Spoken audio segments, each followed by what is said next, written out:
Welcome to another Tuesday, man. If you're watching, please share the live. We're gonna go ahead and get this intro started. We're gonna go ahead and start, man, this show. So stay tuned.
It's about that time.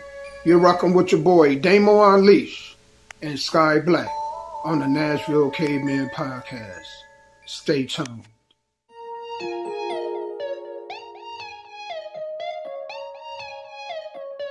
Hey, what you got in that bag? Just know that I'm up. Just know that I'm up. I gotta turn up this function like I'm in the Lotus and punch it. All I'm gonna ask is stay in your lane and you won't be food for my luncheon. I'm coming up out of the dungeon, cooking up plans to make something from nothing. And since I secured the bag, it's time to do math, so I'ma keep hustling. I thought I had lost my way or something. I am not feeling what they say is busting. They keep us trapping this way, disgusting. If you so happen to catch me flexing, I could be killing the stressful day by learning how to install some chromic crystals on the Escalade. Matching the arm that's on my sternum. I am for the sake of the people. Grabbing my Glock and pray to the Lord, cause not everybody tryna be peaceful. I still hope we set the stage for showing them how it's supposed to be, so those that's close to me won't have to ask, hey, what you got in that bag? Just know that I'm up. Just know that I'm up. Hey, what you got in that bag? Just know that I'm up. Just know that I'm up. Hey, what you got in that bag? Let me explain what I'm talking about. Had a joint called down about it.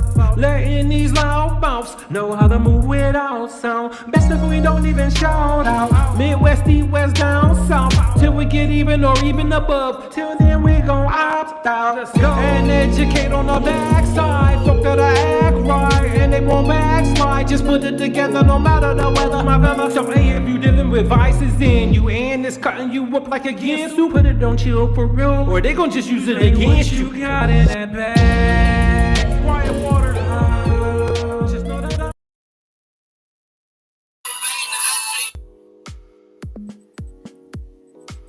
What is going on, everybody, man? Happy Tuesday. Glad to be back for another one. I am one happy your host, Damo Unleash. Welcome to the Nashville Caveman Podcast. And I'm here with a good friend of mine that's like a brother, so I'm going to roll out red carpet, and the floor is yours. Happy Tuesday, everybody. For those who are just tuning in, my name is Sky Black, and man, Tuesdays is the best day of the week because of the Nashville Caveman Podcast. Thanks to everybody who's been listening to the D-Bling radio show each and every week. We've been having new music each and every week. Just tune in, listen for 2 hours, man. I hope you enjoyed the show. I'm still in negotiation with other artists in other cities to send me their music. Hopefully we will continue to get newer and newer music as we go. I'm thinking about trying to start like a second show, but I haven't thought about how I'm going to do that just yet. Have a show on Tuesdays and have another show on another day, but that's for the future. Shouts out to everybody that's coming this Saturday, my wrestling career, coming this Saturday at Huntington, Tennessee at ICW, right? Inhumane Championship Wrestling. Sky Black, yes, the Higher Mania Cup champion, will go one-on-one with Crusher Koloff. So anybody's in West Tennessee, McKenzie, Gleason, Henry, Paris, any of those areas, come to Huntington, Tennessee this Saturday, April the 26th? Yeah, April 26th. And see yours truly, Sky Black. And then tonight, the D-Bling Radio Show from 7 p.m. to 9 p.m. Central Time. And the replay will be from 9 p.m. to 11 p.m. So, yeah, I've been working, man, trying to get things done, brother. How you been? Man, I wanted to say this. Congratulations, man, on winning the tag team belts. I did see that. Absolutely. So that goes how busy I've been. So not last Saturday, but the Saturday before, April 12th, me and my good friend of mine, he's like a brother to me in this wrestling industry. We went up to RCW, Redneck Championship Wrestling. Yes, that's literally the name. Redneck Championship Wrestling. We dethroned the tag team champion. So me and Classic Man CAI are the new RCW tag team champions. So I call myself the Black Grant Cardone because he's always talking about 10Xing. So I've been performing for 10 years and I won 10 different titles in 10 years. So that means every year in the last 10 years I've been a champion somewhere, somehow, even multiple champions in multiple promotions. But I have to give a shout out to my friend because now he's finally getting the respect he deserves because now he's a multiple champion, multiple promotions in multiple states like I am. It's a small elite of people who can say that they've done that. You know what I'm saying? So shout out to Classic Man. Right. We'll be back May 10th to defend the titles. Don't know how that's going to go because the people we beat do get a rematch. So we're going back to defend the belts, and that's May 10th. So we'll see what happens. But other than that, man, thank you. You know, I've been putting in a lot of hard work after I came back from my wrist surgery, and so God has just been good to me. And I've been surrounded by good people like yourself, and yeah, I won my 10th championship. Yeah. Nice, man. I noticed that, and I was like, man, Sky is on the move, man. Ain't nothing really been going my way, man. Last week, I was under the weather, man. I was just not feeling well, so my voice was going out. So I feel 100% better than I had been in the last 5 days. And then, you know, my youngest had testing for school, so that's why we ended up missing last week's show. But I am, you know, when I miss a Tuesday, man, it just stole my whole week off. I look forward to having this show, man. I had so much fun over here. And so glad to be back. The NBA playoffs started. So I've been very excited about that. And it's been some really good games. Wow. That Clippers and Nuggets matchup is just dynamic. New York and the Pistons also been a really exciting matchup too. Right. So where's the Cavaliers at? Who are they playing? Miami, and they beat them by 21. I think that series and I think Miami could take it to 6-7 games. If Cleveland don't tighten Cleveland up. Had the number one seed. They don't stay. Cleveland is the number one seed, though. That's amazing. Yep. So, and then you see Memphis, the Grizzlies got beat by 50 in their first game. You know, so OKC, man, like man, they deboed them out. Yeah. No, stall them out, Debo. Stall them out. Absolutely. Yep. Absolutely. It was like they were playing against a middle school team the way they beat them. You know what? They could be tired, man. It is a long 82 season. And then did Memphis have to play the play-in game? Yeah. So, yeah, man. Paul Memphis, boy. This is going to be a long playoff for them, man. I know they're in great shape. They eat well. They train well. But mentally, to prepare for what you're about to go through, I pray for them. Yeah. It ain't looking good. But other than that, man, you know, cut my first yard, did my yard for the first time, which was fun. You know, it's good to cut grass in this way. Yeah. It's when you cut it when it get hot no. I'm gonna pay my neighbor to go across mine, man. too old to be doing that now. I Right. get it. You got one of them Ryan lawnmowers, sir, I'll pay you to do it. And then if I want to go back and cut it lower, I'll do that. But hell no. Hell no, I ain't gonna be out there this summer. I don't blame you, man. Let the younger people do it. Hell When I was yeah. 20, 21, that's what I was doing. Them damn doctors and lawyers with them big, huge ass grass and yards. And me and my friend and his dad, we was out there cutting all that. We get up like 6 in the morning, and we wouldn't be done till almost 6, 7 at night. I mean, it was like 4 or 5 yards we were cutting, man. I mean, huge. They were on heels, so you turn sideways with the lawnmower and weed eating and blowing and trimming. Oh yeah. So in a day, how much would y'all make in a day when that Man, was he happening? was stiff in that. Man, I'd seen one of his checks. He was making every bit of $200, $250 a yard. But when we got through, I got paid maybe $50, $60. Oh damn. But I didn't know any better. Hell, $60 at 21, I was good to go. So how much would you, I mean, that was per yard, so how much would you bring home? Oh no, in that one wasn't per day? yard. That was for the whole day. I got 60, my brother got 60, and then our friend got 60. Oh, we would have jumped his ass. I'd have jumped him, man. Y'all But grab we his did- ankle. Now get him in the But we headlock. didn't know because we had a friend who was much older than us named Shuni, right? He was realizing Yeah. what the money was coming in, and I think he left because it used to be him. You know, it used to be him with us. And one day he just left, and when I talked to him one day, he was like, "I don't think I'm making what I should out here doing the building." So, Yeah. but you got to realize, if I was 21, Shuni had to be about 26, 27. So we just, and I ain't gonna even lie. Hell, I maybe younger than that, because maybe was I even still in school when I was helping them cut the grass. So maybe I was between 18 to 21. Those are the years I was doing it. Because I think a couple of times I was still in school because we were doing it on the weekend. Yeah. Ooh-wee. Was he least paying for your lunch? Yeah. or So when we went to something? lunch, he paid for that too. Absolutely. So if I was like 18, Okay. Shuni was probably 24, something like that. I don't know. I would have took his ass to Red Lobster. We didn't You know have a what choice. I'm saying? It was a different time. We hopped in the car, or we hopped in the back of a truck. That was when it was legal to put kids in the back of a truck and you drive where you had to go, unload them lawnmowers, and because I don't think he had a rider back then, so he had 2 lawnmowers. And somebody got the front, somebody got the back, somebody weedy, somebody blew, somebody trimmed. I mean, we was out there getting it. Man, he cold-blooded. He was pimp. He a real life pimp. Hey, You know, but hey, but as we got older, I was it is what it is. You had to do what you got to do at yeah. the By the time time. I turned 21, I'm having kids now, so I knew I couldn't. I had to actually go get a job. My very first job was in 1995 when I was 16.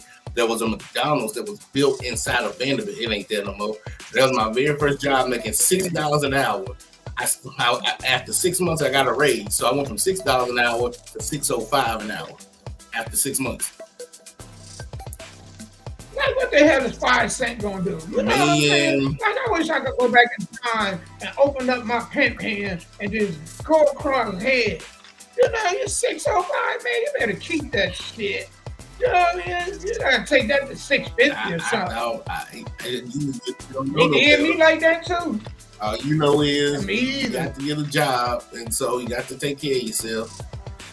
So that was the first place that took me in. So I was just like, okay, cool. You know, I was a cashier, and you know, and all the people in Vanderbilt who wasn't supposed to be eating fast food and McDonald's, those were the ones that were down there. I mean, they got the little pumps with the damn pole. They in wheelchairs. They on their deathbed, but it comes to McDonald's.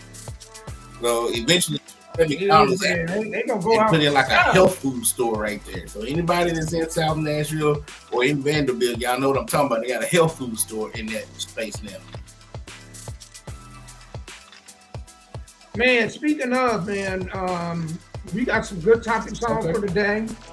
So, basically, what's on the discussion for today? A woman explains why she doesn't want her husband to always work and always pay bills. Okay.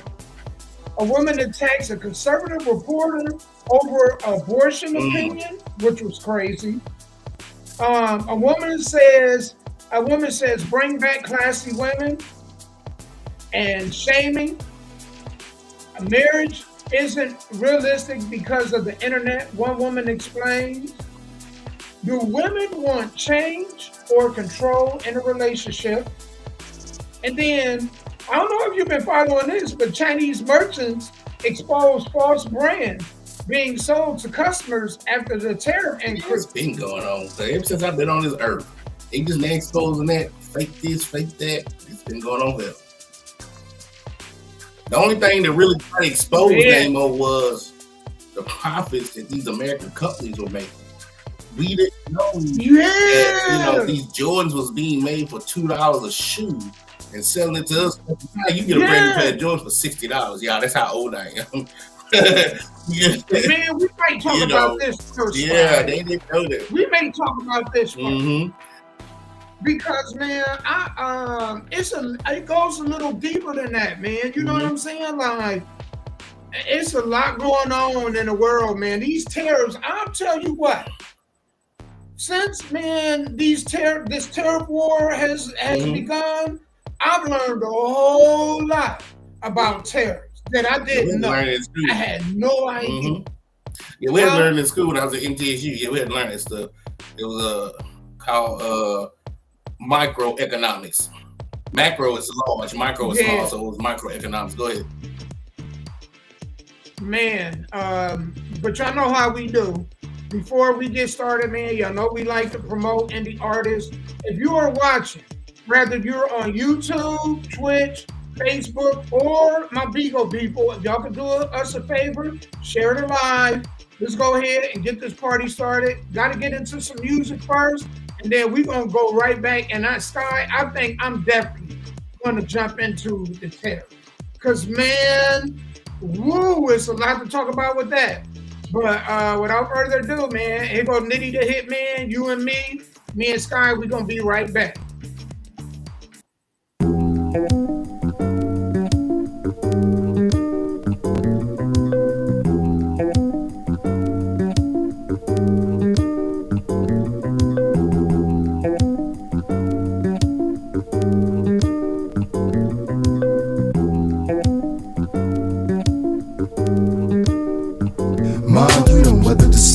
Gave me life in another form. Sexing you be like crazy, like a part of a poem. Born to lead a leader, hugging her when I greet her. How does it feel to have a man and know just how to treat you? Make you feel good, don't it? Wanna get out and float it. I know your nerves be getting bad, cause I be getting on it. That's why whatever you want, I go get it, no matter the cost. Your friends be dropping the salt, but I'm playing them off, cause they don't mean nothing. They just be running their mouth. They just mad, cause they live in the bricks and I live in the house. And we hustle hard for that, and we ain't going back. They just don't know what I went through to try to get where I'm at. You think back to that shack and that old ass lack where you used to hit the block every day trying to get off that pack. When I was poor, broke, ass out, didn't wanna go home. You was the only one that had strength to keep me strong. That's why it's you and me, you and me. Out of the game, you're out of the game. You and me, out of the game, in and out of the game.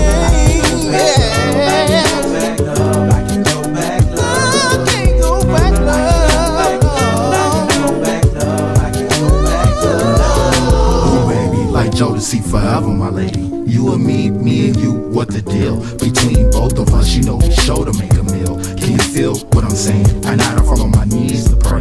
Things go right, I just might reminisce about the first time I seen you and the first time we kissed. Shit, we used to go half up on the sack, half up on the yak, half up at the tank, half up at the bank. We used to hit licks together, flip together. Shit, we went from chips to cheddar.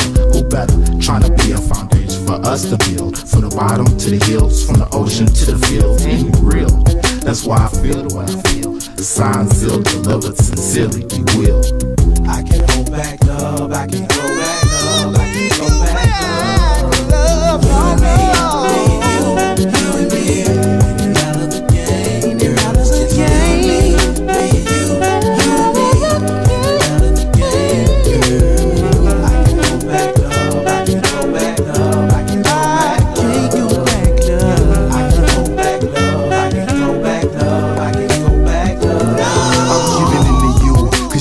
The truth Everything that I'm trying to do, you trying to do it too. It's hard to tell you, but I cheated with some rats on the roll while you was giving me everything. I was treating you cold. Man, it's been hell and hot water and back with my cat. From short stacks to fat, from pintos to lax, I'm back. And how the hell I make it this far? You may not like the deal, but you love me now. No more clouds or rainy days, just sunshines in your smile. Meanwhile, we've been focusing on building a new house, on a new route for more clouds, steady repping the new south. Ain't no doubt them gold niggas hate to see what you bout, because it's you and me, you and me. In and out of the game, girl, it's just you and me and you and me. In and out of the game, girl, you and me.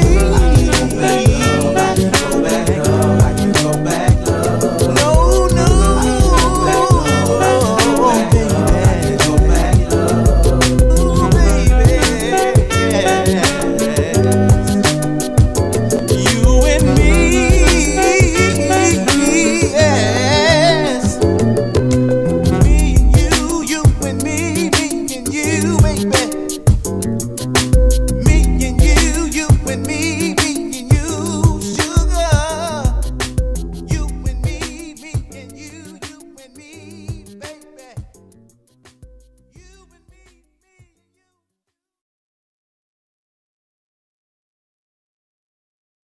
It's like a role play situation or whatever the case may be. But All right, so we back, y'all.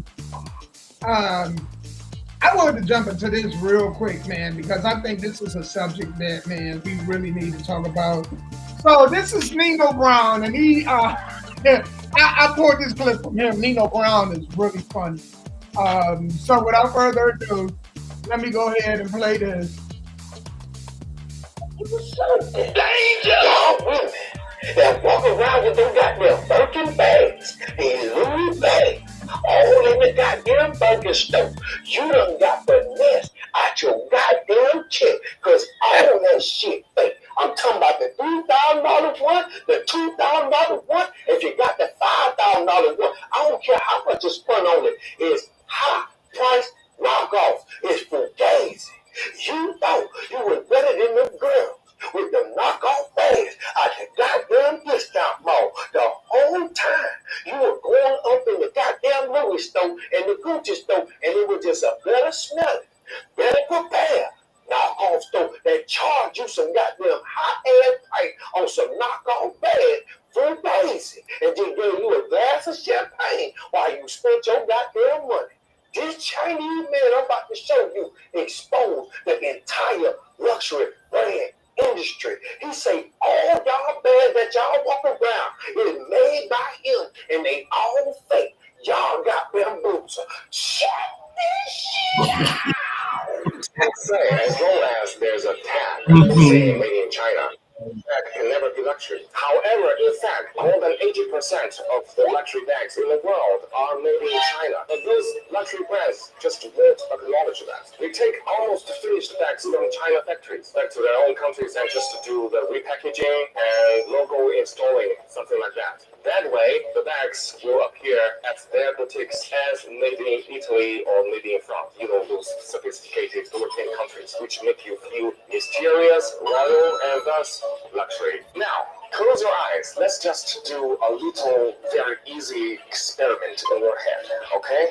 Imagine that you have Hermes bag and suddenly the label on it changed from made in France into made in China, while everything else like leathers, slippers, and hardware remain the same. Do you suddenly feel that your bag is not as luxury as before? If you do, that means you have been misled and poisoned by the market campaign of those luxury brands for too long. Welcome to the real world. Now you see, those bags are made in China by our intelligent and diligent Chinese artisans. Let's not be poisoned and misled by the market campaign any longer and be a real person. Buy a bag from our factory in China. See the real world for yourself. Now, if I was you, I'd take all them goddamn bags back. If you still got the receipts, I'd go down there to Louis, Gucci, Birkin, and get my goddamn money back.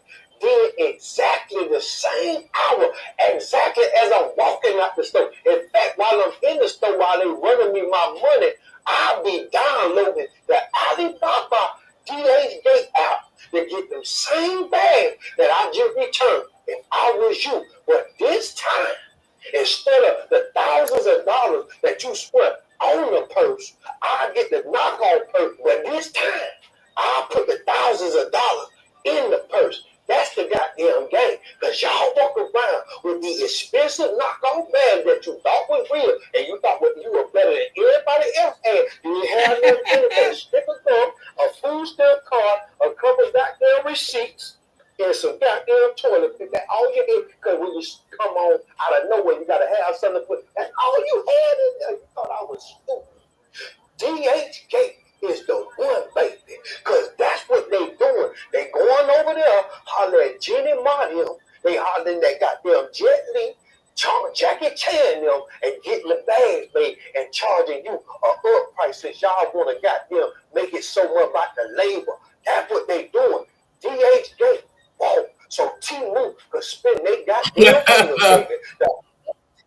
Louis wasn't nothing but some high-priced pleather fugazi.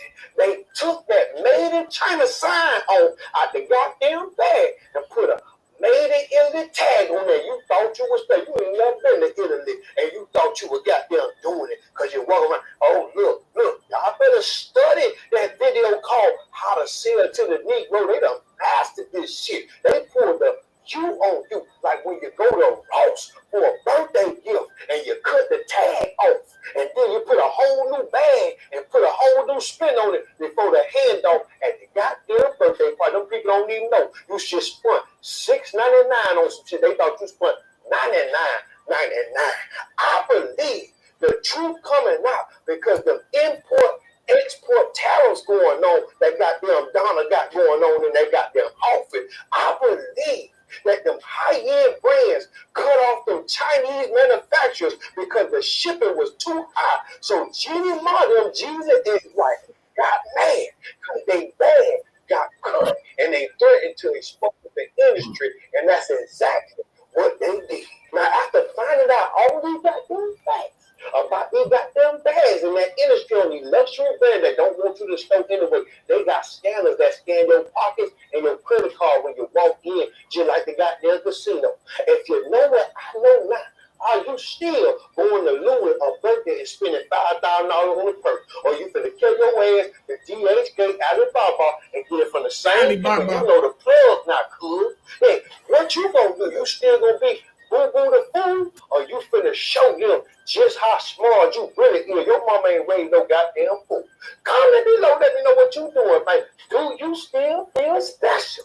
Walking around town, swinging that expensive ass knockoff purse, the one you be wearing that ain't got no goddamn money in it. All it got is a goddamn sticker bump and some goddamn toilet paper when your period come on. That's all you got in the food stamp card and the wig appointment for your wig. They finna cut off your wig. That's how you got it done. But you walk around, the purse cost more than your goddamn apartment. You ain't got no apartment. Comment below if you still feel special, baby. Let me know how you feel. Because they just exposed some shit. And it's finna get ugly. Man, his commentary, shout out to Nino Brown, man. His commentary funny. Still, right?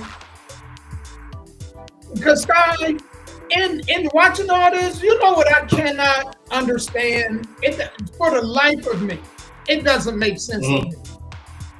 I don't understand Americans cheering on China and its terror war. Because let me explain what I've come to understand what China did. First of all, we used to have a lot of made in America, made in the USA. And yes, it cost a little bit more, but the quality was a lot better. And basically what China came through and did is they said, well, hey, we can get that product made in our country for much less. So you can come over here, pay less labor, and then ship it back to America and sell it to America. So in the last 40 years, you had all these manufacturing companies uproot and leave to other countries, right? Decimating our communities. Because remember, our fathers, grandfathers, great-grandfathers was able to work in factories and they paid so well where they were able to actually be the sole provider of the house. Right? And our idiotic dumbasses don't understand that what China did was they came through and they swooped through and they took all them companies because it stopped. If you got, let's say you making that chain for $100, right? And you can sell it for $5. So you make it, manufacture it for $100, sell it for $5. And I come through and I say, well, stop. You know what? Well, why don't you bring your company over here where you can manufacture it for $25 and still sell it for $5? You gonna do what? I'm gonna do that. Yeah, I'm gonna go where my overhead is much lower. But what we don't think about is, well, what does that do for everybody that worked for you, though? Oh hell, they don't care. You just a number. So now they going and they scrambling for work, and if they can't find work, why do y'all think we got all these abandoned, dilapidated cities that was thriving once? Mm-hmm. Where it was steel and aluminum, and they was, coal mining, and they really had really good solid jobs. Right. And all this manufacturing went over to China. Mm-hmm. What do you think happened to them communities? And then, we always sit around and be talking about what? Man, there ain't no jobs. Duh! Who do you think undercut y'all? Right. So not only did they undercut us, but then they turned around and sold us. Man, so now they're making the rich richer. Yeah. And he just explained how. Because now they're making that $25 where you was, it used to take you $100 to make it here. Now you over there making it for $25, right? So now you could go and be like, oh snap! If I put made in Italy or made in France, oh, they're going to pay not $500, they'll pay $1,000, $2,000 for it. So now, not only did they take your jobs, but then they manipulated us into buying bullshit that's not really made in Italy. That's not really made in France, in Germany. It's made in China. And people so dumb that they don't know any. Man, I knew about DHD almost 15 years ago. When Red Monkey jeans was out, they were selling them in bulk. Where y'all fools was buying that shit for $500-$600, they were selling it in bulk for like $200. So you could go get 25 pairs of Red Monkey jeans that look like Red Monkey jeans and sell it. The ice cream, the bathing apes, you can get those over there for $150, $200, come back here, sell it for $8. Absolutely. That game was 15, 20 years ago. Right. Know how I know? Because I knew about, my dude in Jersey turned me on the DHD, and I bought the Jordan 23s. And the box came in, looked real, the shoe, because what we don't understand is when them companies go over there, see, they don't have the same rules when it comes to trademark. So, man, a Chinese company could come steal your idea. And their courts aren't going to uphold copyright laws the same way our courts do. You know why? Because their courts get a piece of the copyright anyway from all them, because they got their hands in all them Chinese companies. Absolutely. So they go over there and steal your IP, steal your ideas and stuff, and then mimic it and remake it and then sell it back. So, Stein, say you selling it for 25. Now they selling it for 10. So they done undercut you. Now you competing with companies that can manufacture what you make for less money. Well, what does that do to your company now? Well, it puts a strain on my bottom line, my profit margin, yeah. And that's what's been going on for the last 40 years. And people are really rooting for China. China, man, they've been doing us with no Vaseline. When Ice Cube wrote that no Vaseline, China went in raw. They ain't used no Vaseline, man. You know what I'm saying? Matter of fact, They rolled it in sandpaper and sand and put super glue on it and rock, and then went up in raw. Absolutely. They've been doing us raw, and then we've been paying for this cheap stuff. Think about it. Okay, we could get a good 50, 60-inch television, and it'll last. How long do these TVs last? Shit, I've had one for 15 years right now, but the average one probably 15 years. Man, remember them TVs that used to be made in America? Them floor models? Them lasted decades. All electronics are meant to have an expiration date. If you ever notice, like most people, they have a TV, right? Most people have a TV, it'll last 5, 6 years. And then, it'll go out and then they got to replace it. You remember back in our grandmama and great-grandmama's days, you could have a floor model and you had that thing for almost 20 years. Hey, what up, Shug? What up, Naj? Yeah, absolutely. You know what? Just a couple of key points here. One, I guess I don't blame these other countries, so to speak. Let me tell you why. Because America is a new country, right? Scamming and scheming has been going on before they even discovered what we call the New World. So here you is with this new country. Europe, Asia, Africa has already been existing. Here's this new country. Think about all the monuments we have. The Statue of Liberty was not built in America. A lot of the monuments that we have or that we look up to or go visit was not built in America. It was built overseas and shipped in America in the 1800s, early 1900s. So this stuff has been going on since America even existed, having things built overseas coming here. And like you said about the factory it's people, so easy to manipulate us too. And like you were saying about the factory people, Detroit filed bankrupt. In 2008, the whole city filed bankruptcy in 2008 because of all the jobs and the economy lost. I had a friend named Keisha who told me a long time ago about what was happening. She said, I'm going to buy iPhones overseas for X amount, the newer ones, put them on my website and sell them for whatever Apple and them is selling it for. So that part I knew. But here's the thing about all of it, whether it's tears or no tears, right? I'll give you an example. So say a wrestling company here is going to pay me $80 to wrestle, right? But a wrestling company in Arkansas is going to pay me $120. The average wrestler be like, yeah, go get the $120. But hold on.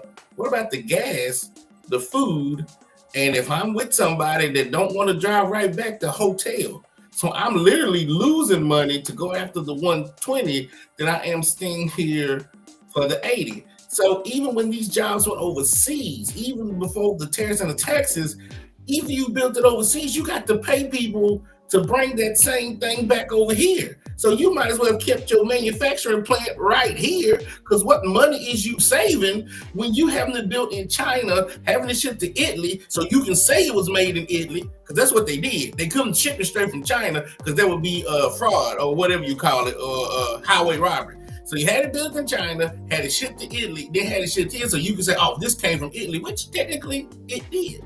So think about the money you're spending with freight, having it shipped here to get to the store. So I don't see the difference between whether you have it here or having it overseas. Well, I'll tell you the one difference. There is a big difference, right?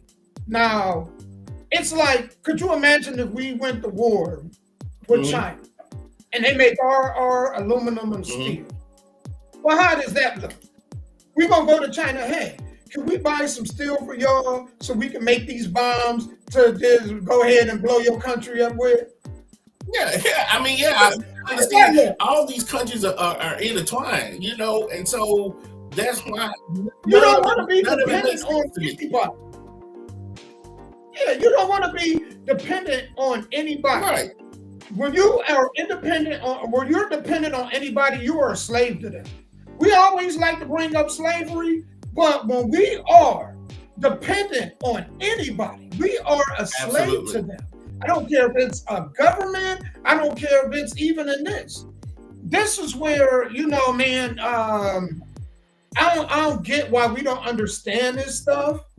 And it's like, man, they actually decimated our communities because now our communities have these low paying blue collar jobs that don't even pay enough for people to make a living.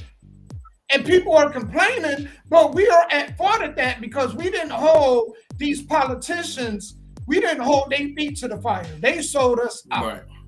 Well, to me, it's They've been selling us out. since the beginning. Letting these manufacturing companies move over. Yeah, you got that TV cheaper. You think you got it cheaper, but now we're seeing that's not the case. They're getting rich off of us. Absolutely. And because of the internet now, which that's the government's fault because the government had what they call the World Wide Web way back in the 50s and 60s. So when they decided to allow the internet to come to the consumer, that's where they messed up. If they'd have kept the internet away from us, we would have never known none of this stuff. But now, since we are able to talk to each other, we know. I could have told you once I found out in early 2000s what was going on. I could have told you all them Jordans were fake now. Back in the 90s, we didn't know. Yeah. But now I quit. And by 2000 or something, I quit buying all this stuff.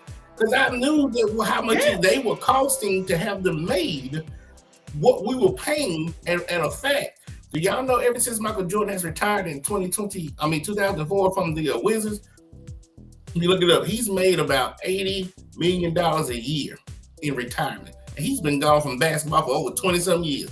80 million, he said he's so bored, he's so rich, he's bored. He don't know what to do. That's $80 million a year after retirement. This ain't basketball money. This is endorsement, his Jordans, all of that stuff. That is crazy.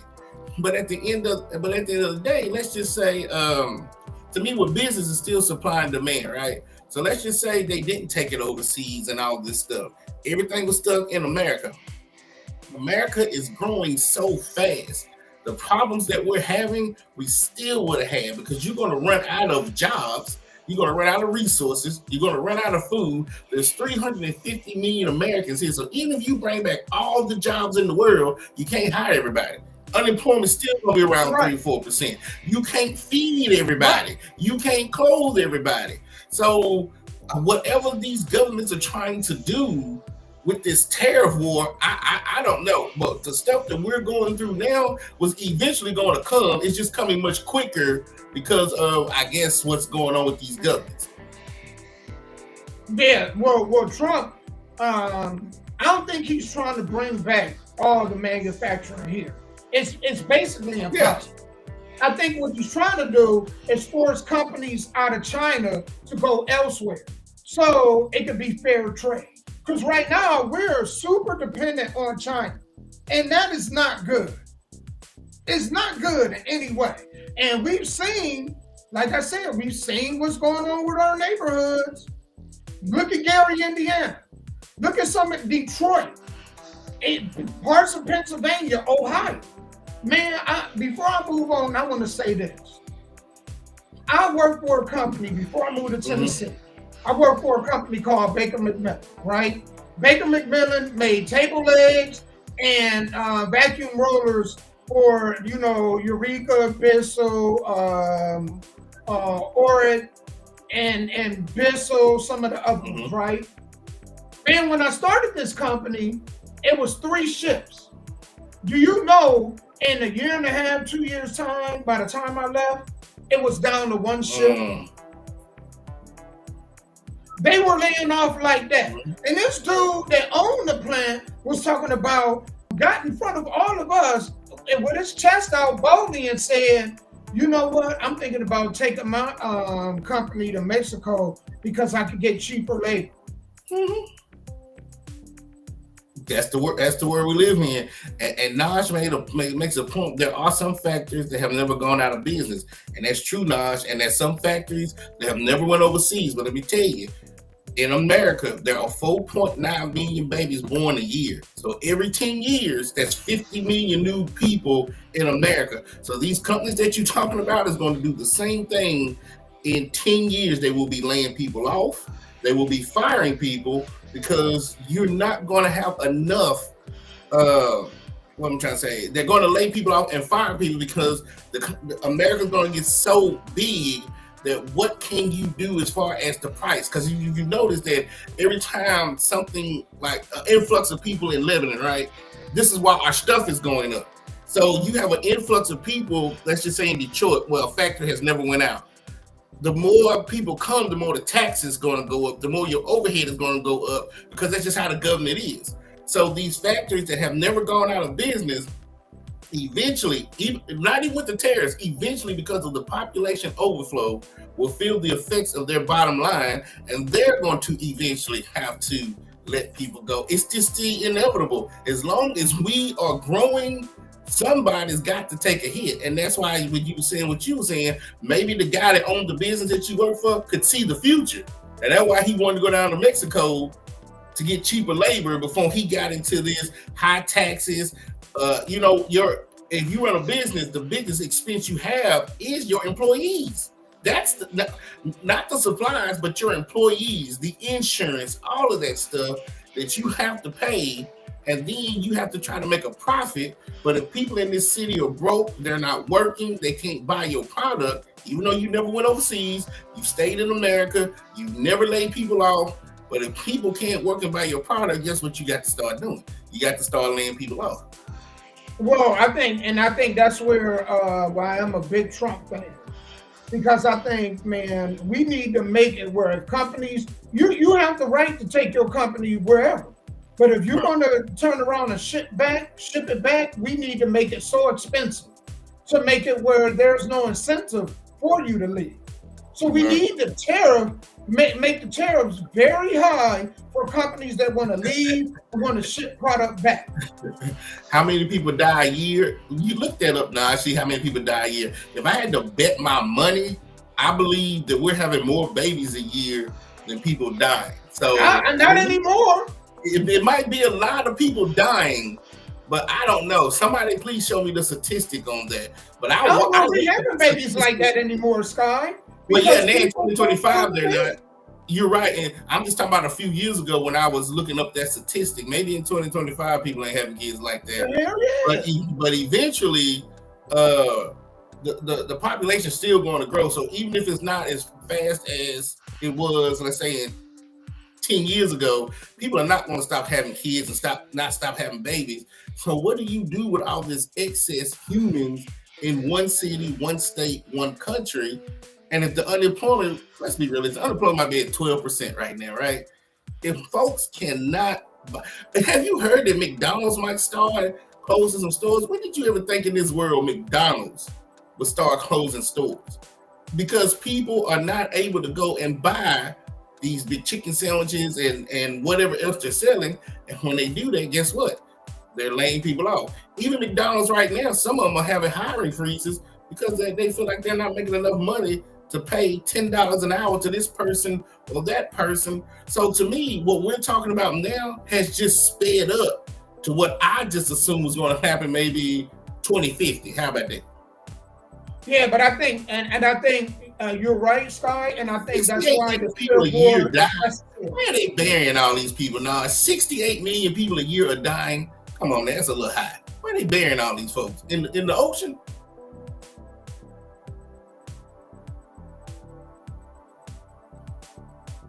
Yeah, hey, that's why I think this terror war is necessary. I think it's been long overdue. I'm glad that we just had somebody that had the balls to actually come through and do it. How many? You know what I'm saying? Because if they keep at the rate that we were going, of course there was not going to be enough work for people. All these companies, man, I would take my company to another country also. If I could get cheaper labor and then turn around and sell to the dummies, you know what I'm saying? This is why I don't like politicians. Have you ever noticed the politicians getting richer and richer? Yeah, I just looked it up, Dodge. You're right. Google said that. I'm listening, Damo. Go ahead. No, I'm just saying, but you know, this is why this stuff is necessary. I think it needs to be a tariff war. They need to, you know, rebalance and reset the trade market. Because man, we was getting shellacked. We losing companies, and you know what I'm saying, they selling us cheap goods. Right. So we get screwed over twice over. But whose fault is that, right? Our politicians. I'm gonna say if we us too. Yeah, I'm about to say if we don't know, we don't know.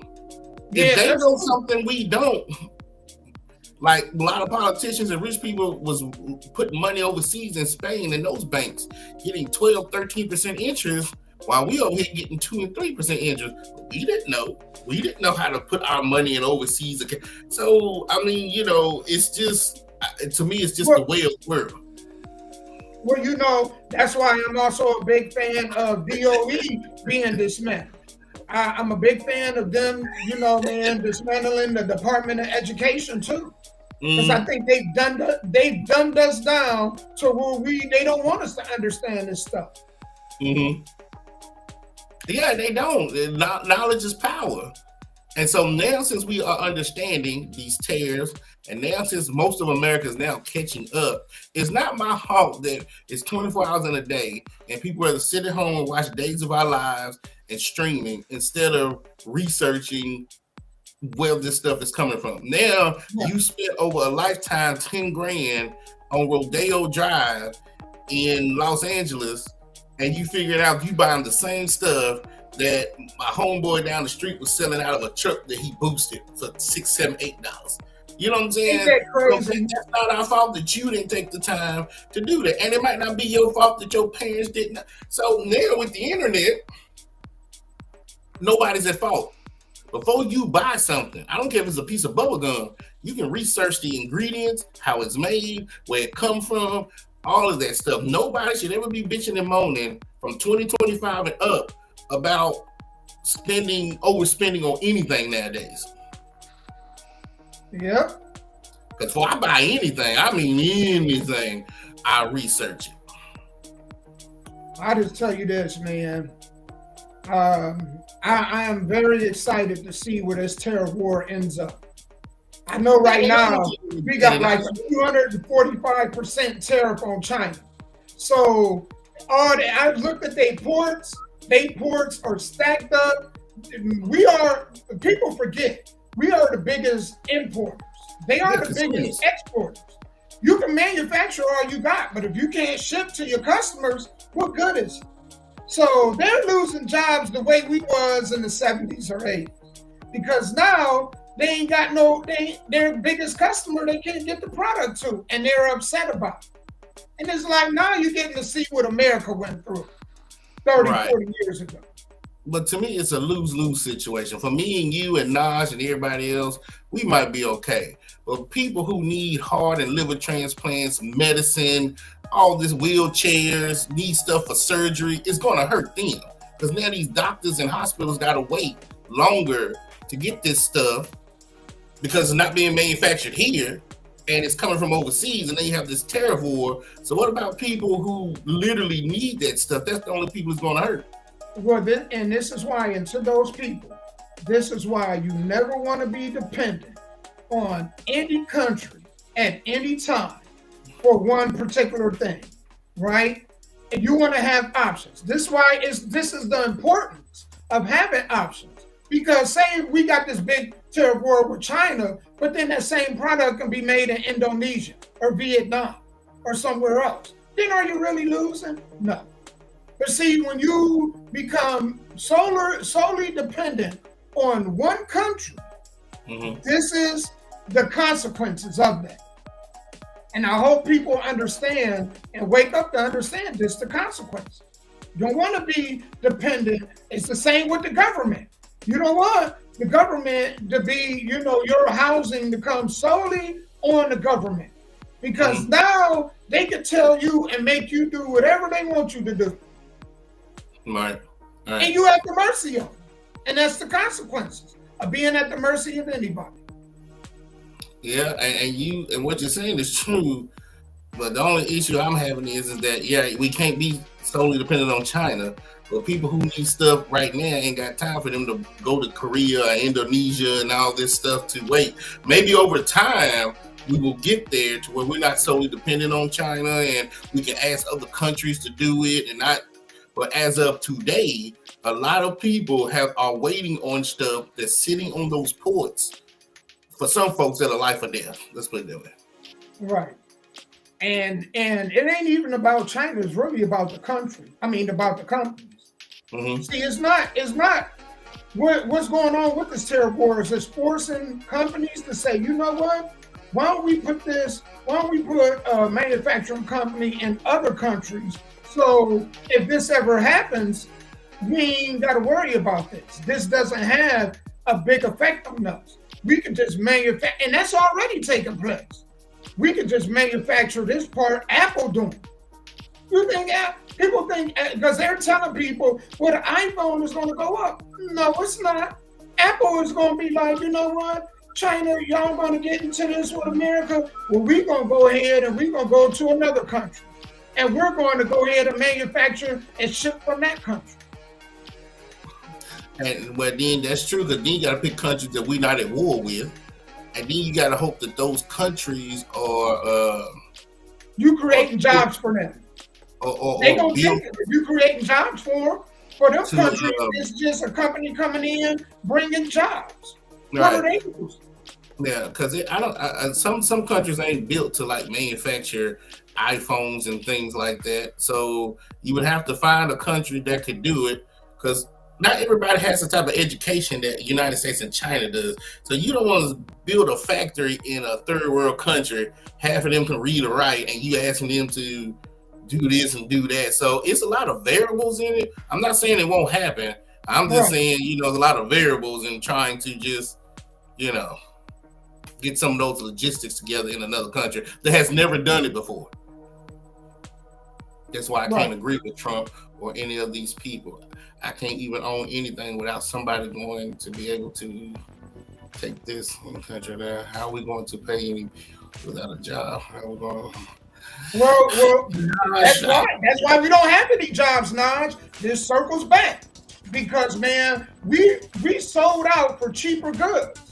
And a lot of these politicians to open the door for these manufacturing companies to go elsewhere because they was like, well, instead of paying Naj $15 an hour, I'm just gonna go ahead and pay this dude $5 to make.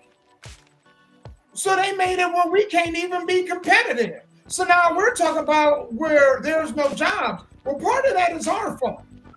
Because, man, we vote these people in that allow these companies to go elsewhere, and then these companies cutting them checks.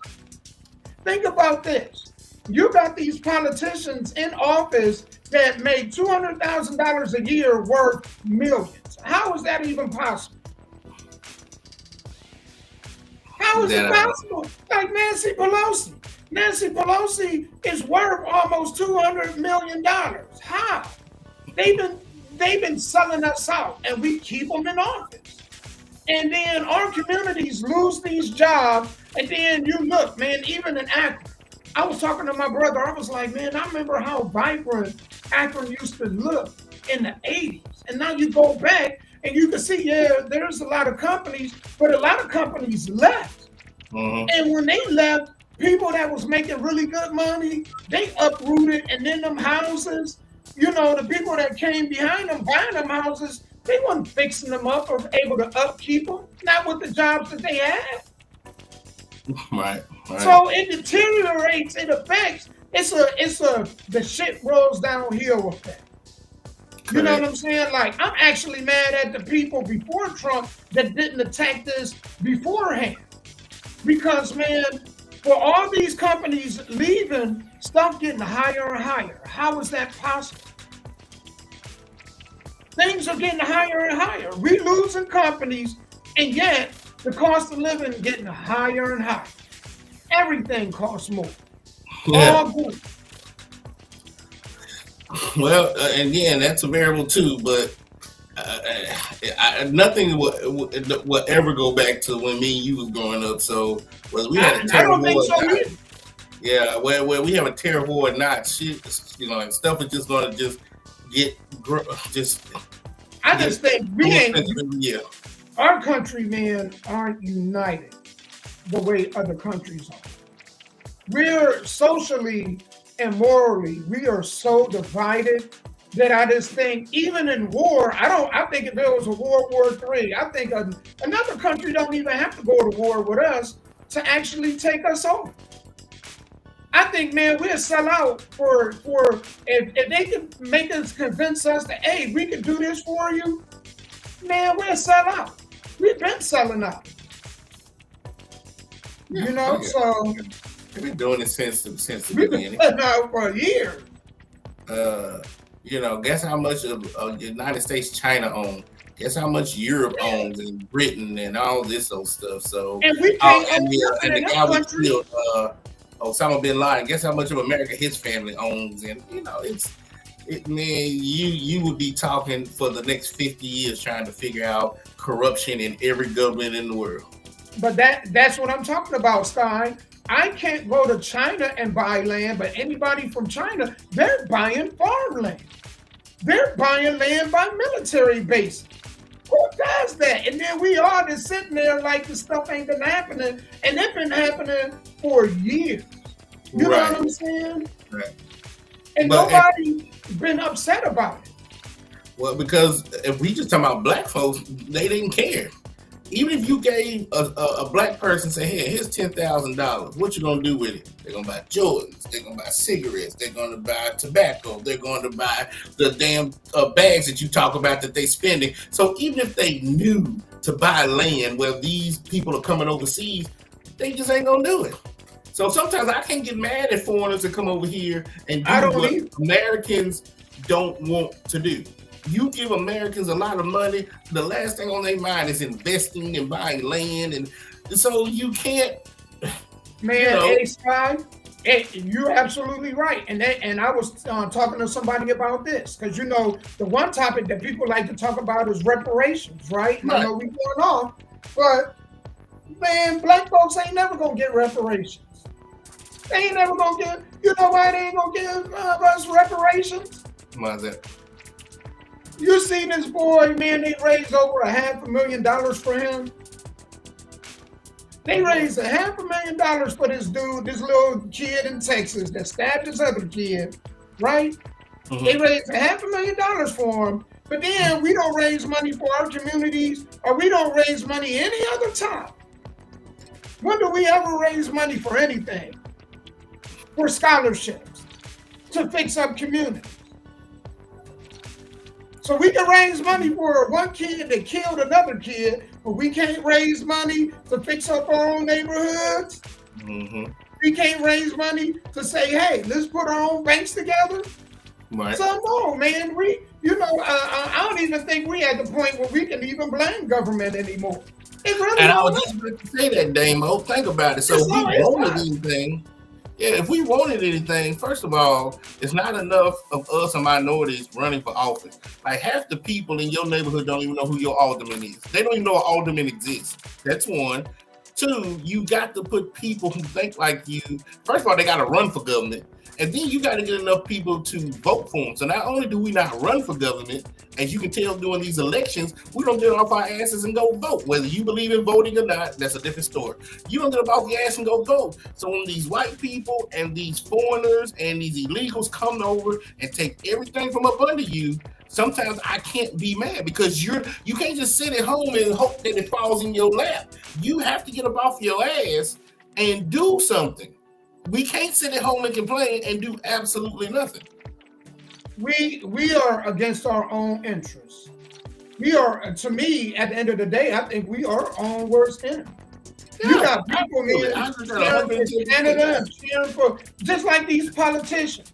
They go down to Mexico to get this dude that's saying he was wrongfully deported, but then they don't stand up for their own constituents. No.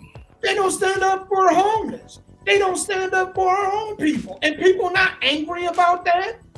And I agree that why are they not angry? So you said Pelosi and her husband were $200 million. Well, let me tell you what Pelosi and Trump and George Bush and them didn't do. They didn't kick in the door with a gun and say, hey, I'm the president, I'm the senator, I'm the speaker of the house. They got voted in. So the same opportunities Pelosi and any of these politicians had to get rich, we have the same opportunities. We just don't do it.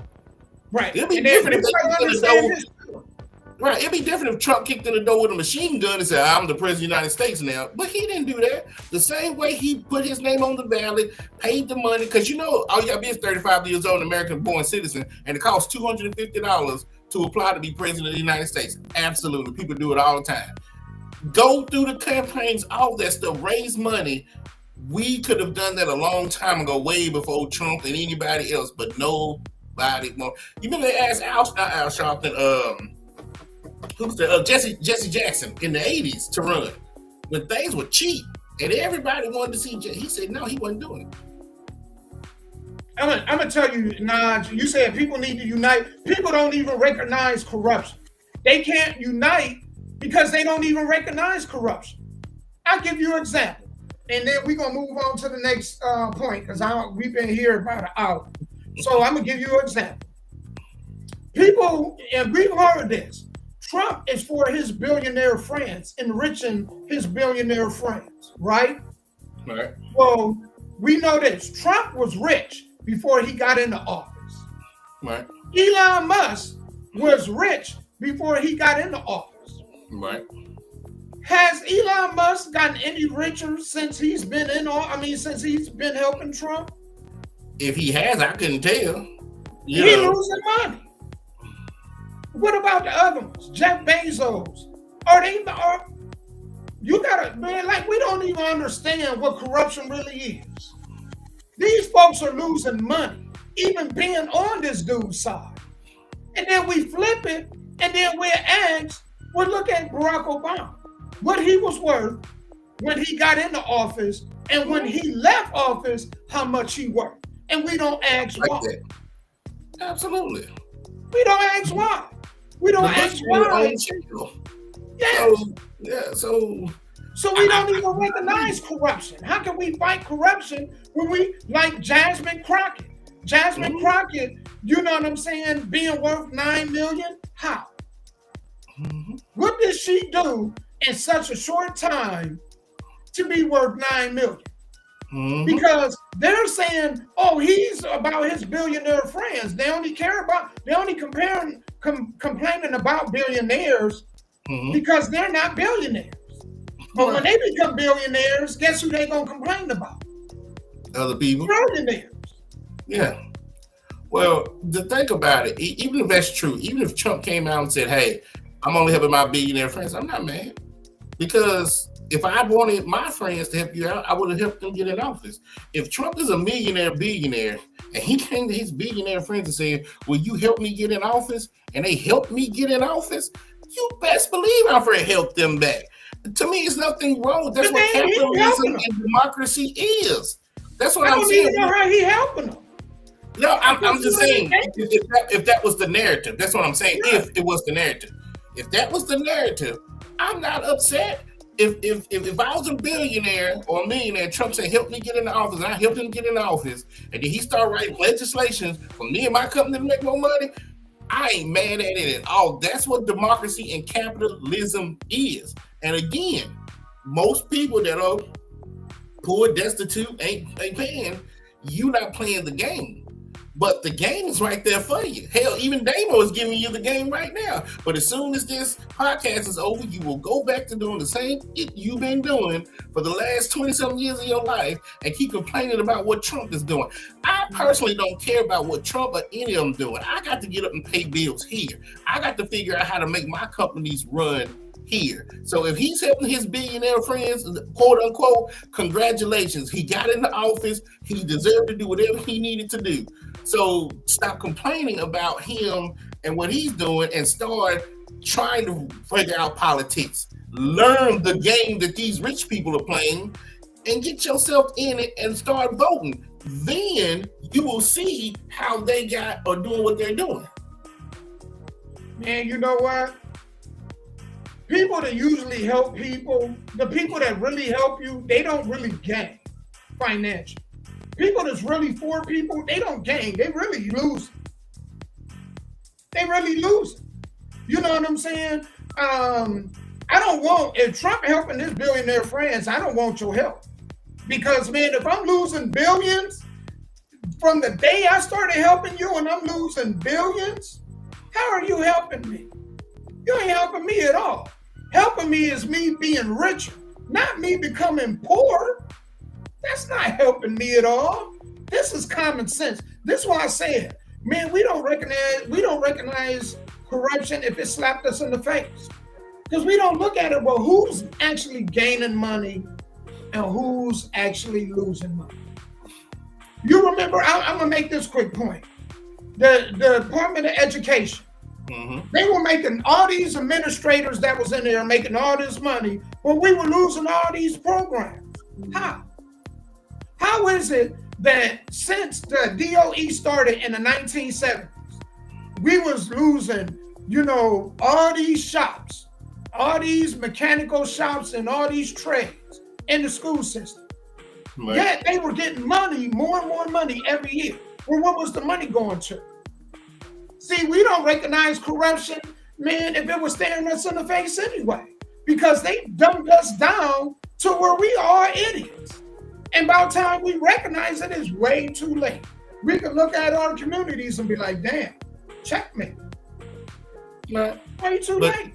But as of today, if we recognize it, if you're telling folks about it, if they can go into a library and read books, if they can go on the internet and research, if you don't do none of it, it doesn't matter. There it is, man. You can give folks, you can bring a horse to water, but you can't make it drink. Sure can't. While we at it, man, I know we got to get to this. Man, we was on this. That's why I wanted to start it. I hate that it went this long. No, I'm glad.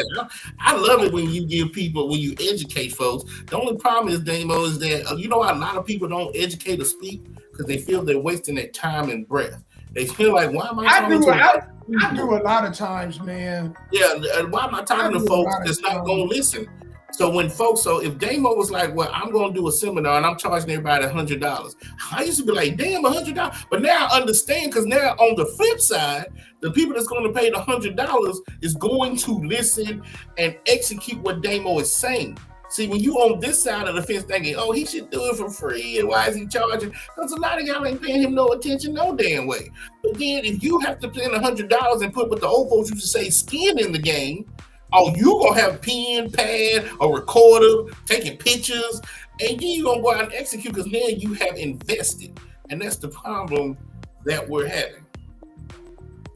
Yep. Speaking of, man, I'm gonna jump into this. That direction. Yeah, church. I ain't gonna lie to you. Go ahead, David. So we gonna go ahead. Let me go ahead and pause the music. Now we really got to skim past these other ones. We got some good ones. Damn, we got some good stuff to talk about. All right.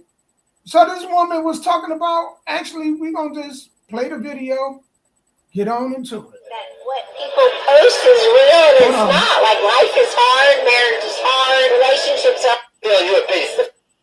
Why don't you want to marry anymore? Be honest. Because I've done it twice and it failed miserably. Why did it fail you a piece? The first time I went into it with like an idea of what it should be, and that failed. This world is not cut out for people to have like meaningful relationships. I think it's the internet. I think it's social media. I think people are designed to think there's something better out there always, and they're never content with what God intended us, just to love one another. So what could be some of the tips you would give some young people so that actually can have a lasting relationship, in your opinion? Get off social media.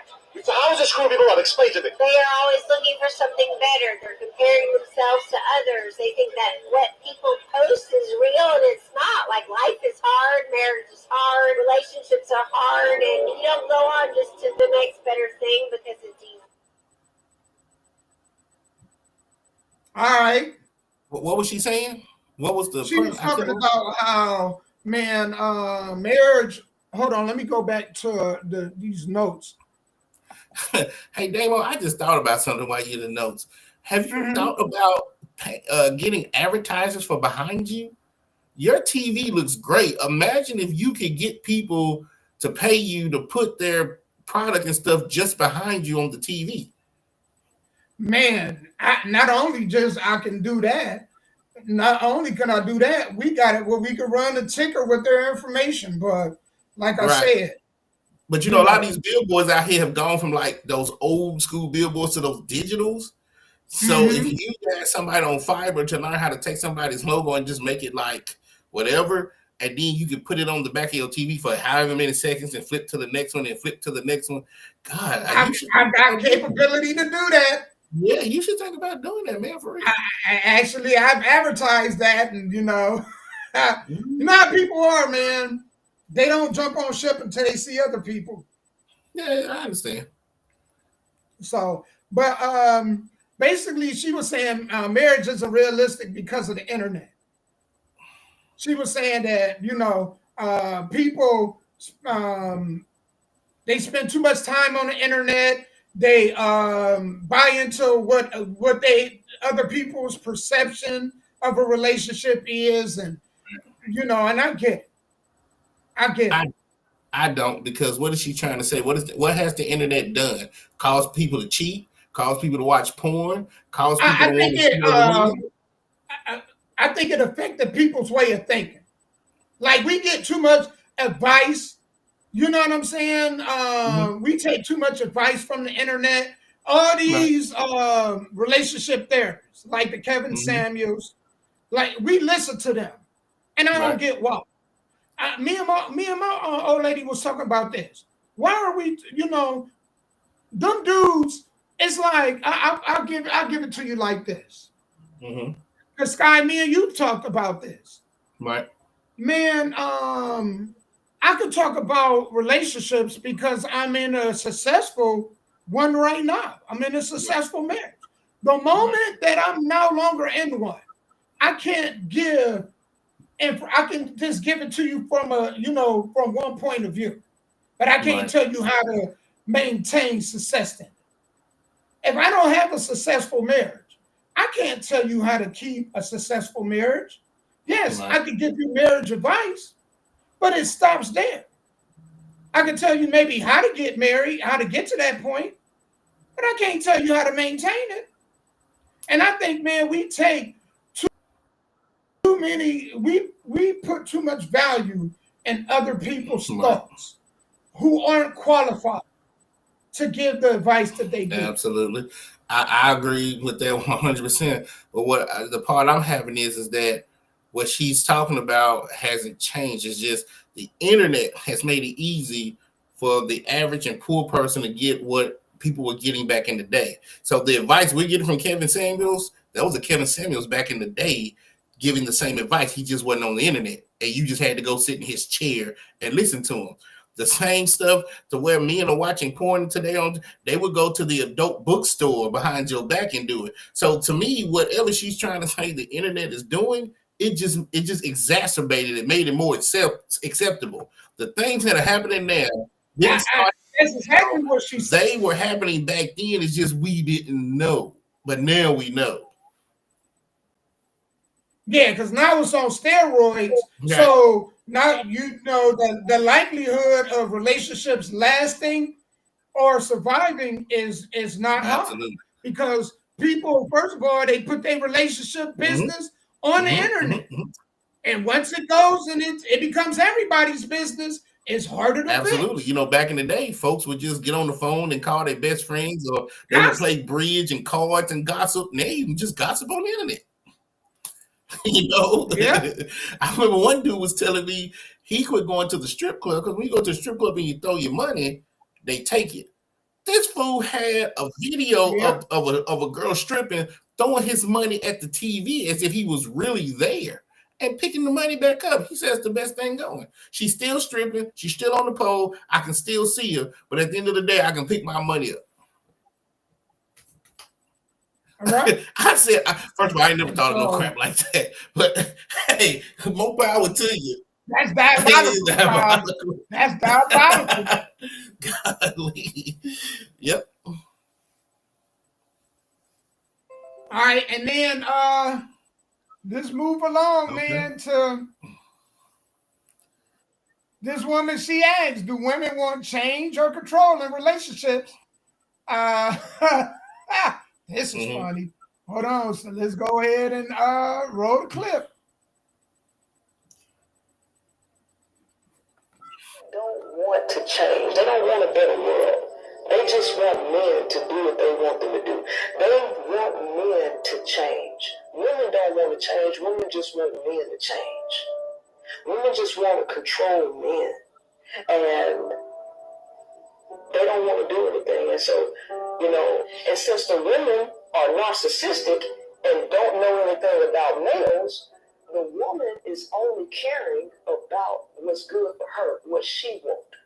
He's not doing what she wants him to do, so he's failing. Right? So this is where all the conflict comes in.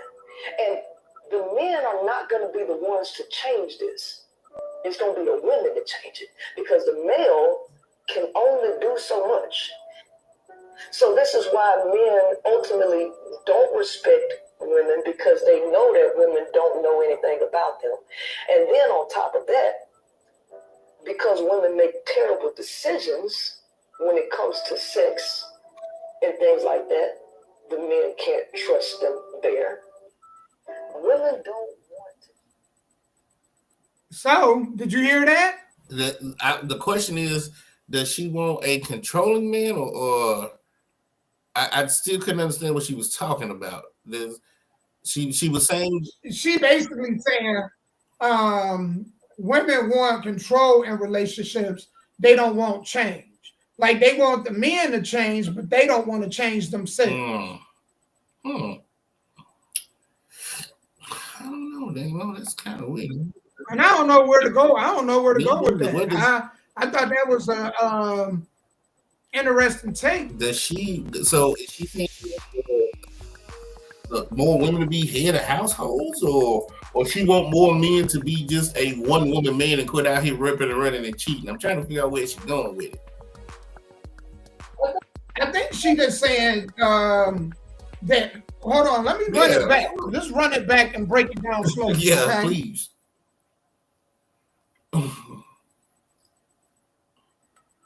can't trust them there. Hold on. Women don't want to change. They don't want a better world. They just want men to do what they want them to do. They want men to change. Women don't want to change. Women just want men to change. Women just want to control men. And they don't want to do anything. And so, and since the women are narcissistic and don't know anything about males, the woman is only caring about what's good for her, what she wants. He's not doing what she wants him to do, so he's failing. Right? So this is where all the conflict comes in. And the men are not going to be the ones to change this. It's going to be the women to change it, because the male can only do so much. So this is why men ultimately don't respect women, because they know that women don't know anything about them. And then on top of that, because women make terrible decisions when it comes to sex and things like that, the men can't trust them there. Women don't. Did you catch that? I did. And so, yeah, well, all I can say is then those women don't ever talk to me, because shit, I'd hurt your feelings, because she's right. I can't be around, even with friends. I can't be around controlling women. Well, I need you here at 7, or why can't you do this? Or no, I'm sorry, that's just not how it works. If I don't do something you don't want me to do or you don't like, you can always find you another friend, another boyfriend, another husband. Like I'm understanding what she's saying now, and some men will, because they can't stand on their own 2 feet. They don't know how to get out here and get it on their own. So for those men that are living with their wives or living with their girlfriends, you can control them and puppet master them into doing what you want to do 24 hours a day. But those that can get it on their own, good luck. Man, I always tell dudes this.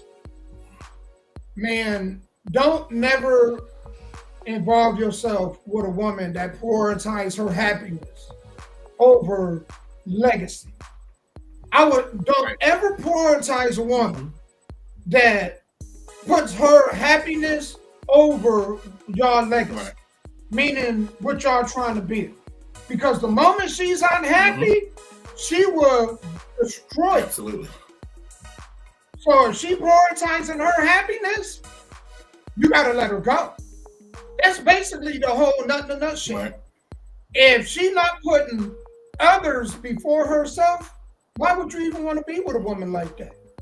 I wouldn't even want to stick myself inside a woman that got that kind of mindset. I'm just sorry, man. Your happiness, or you go ahead and be happy. I'm not gonna be involved with it. Narcissistic, controlling, egotistical women is my way or the highway. No, Yeah. I'm sorry. Can't be. I can't Yeah, do it. I leave that to the dudes them other dudes. I can't do it. Absolutely. I don't have the tolerance. I'm too selfish. I ain't gonna lie to you. I'm being honest with you. I'm selfish. You know what I'm saying? Sometimes I might be in the break, but not all the time, you know. Yeah. But you're right, Nas, with everything you're saying. Nobody should be trying to control anybody. We should come together. You're right. As a unit. Yep. Hey, here's another one. Here's another good one, Sky. We moving along there. We picked up pretty quick. We picked up the pace pretty quick from where we was at. Absolutely. Yeah. Hey, here go another one, y'all. Let's play this one. I love this. This girl is smart. I got to get her name. Hold on. Women with class. Please. Like. Hold on. I want to, come on, baby. We got to go back. Because we got to hear this. Can we please bring back women with class? Please. Like, we need to bring back shame. There has to be some shame in the game. Women just run around saying anything, doing anything, posting anything, because there's no shame in the game. Then y'all just be like, let people do what they want to do. When I was growing up, we couldn't do what we wanted to do. Everybody had say so on what we did. Our moms, our dads, our grannies, our granddads, our aunties, uncles, principals, teachers, neighbors, people walking down the street. It didn't matter.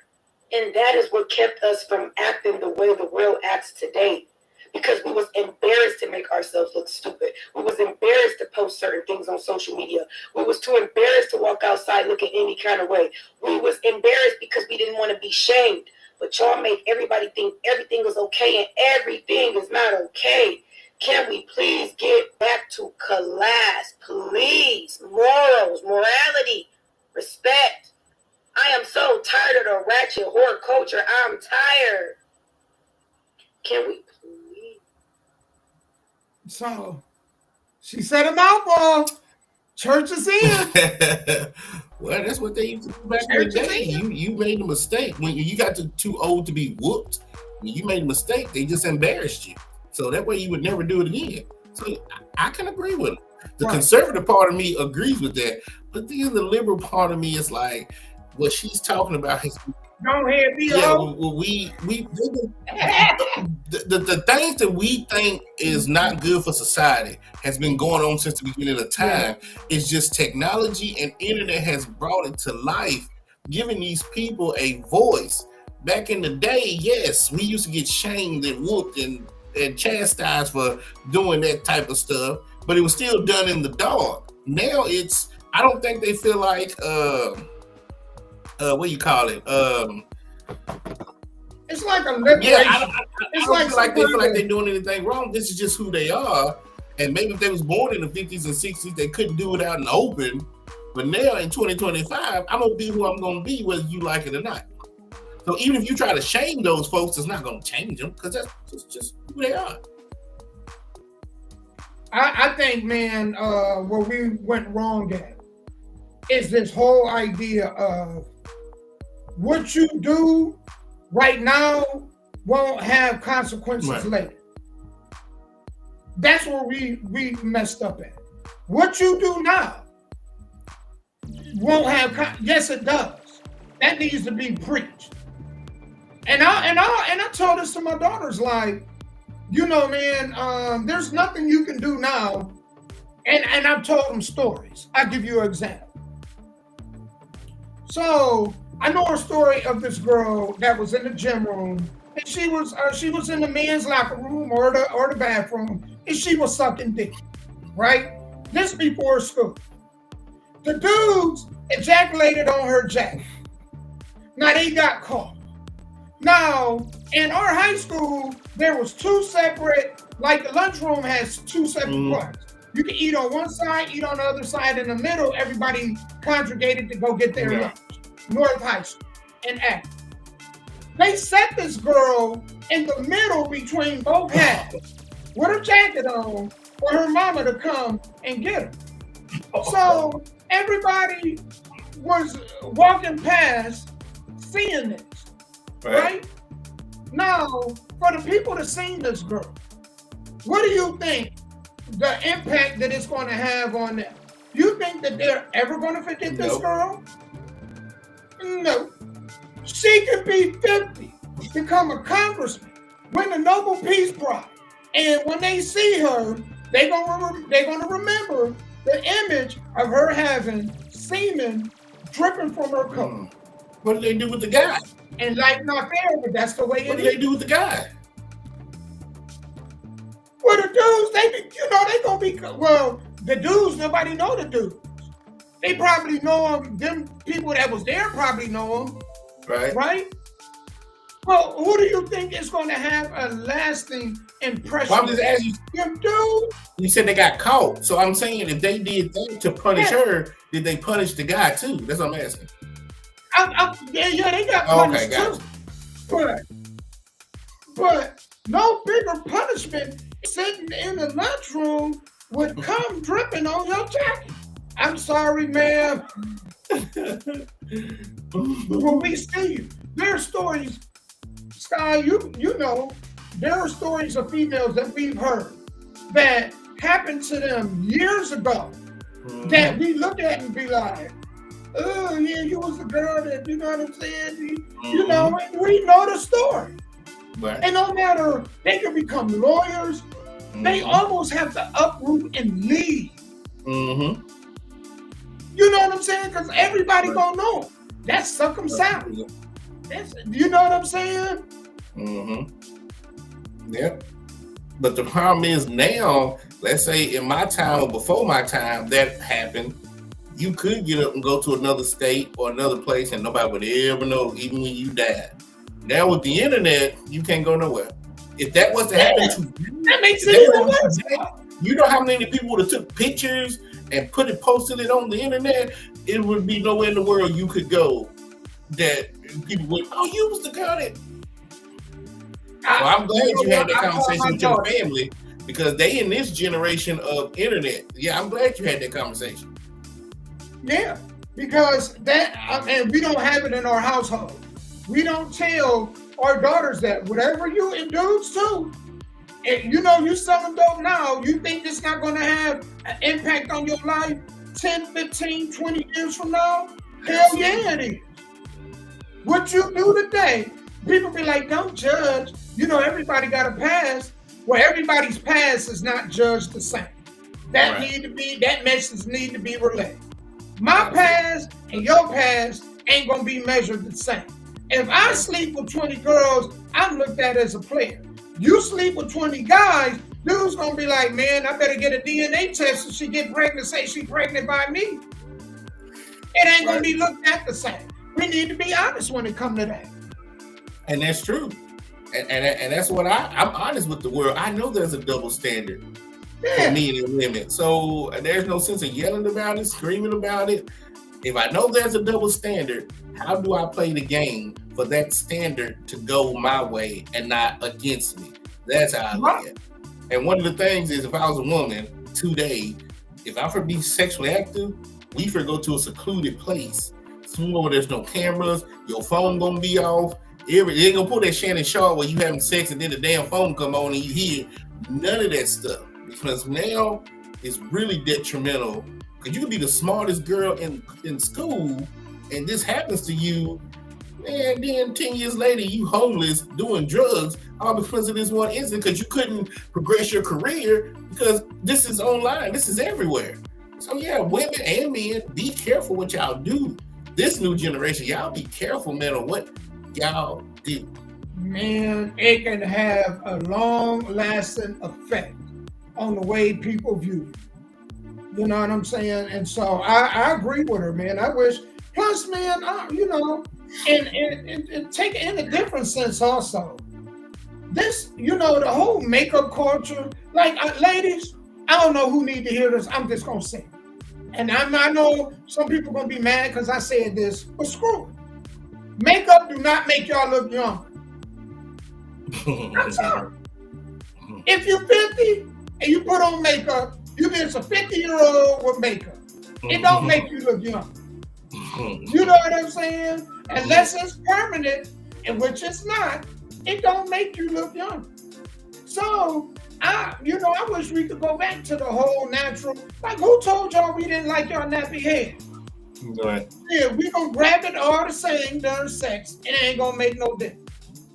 Well, think about that. So makeup doesn't make you look younger, but some of these little young white girls that are 13, 14, 15, when they put on makeup, it makes them look older. If so they can get in the clubs it makes you look older. Right, so they can get in the clubs and buy alcohol and stuff. I'm glad you said that, Scott. I'm glad you said it. They 15 and they want that 21-year-old boy, so they put on makeup. Make them look older. Makeup actually do. You're right. Man, you're right. The young girls put on makeup to make them look older. And the older women put on makeup to make them look younger.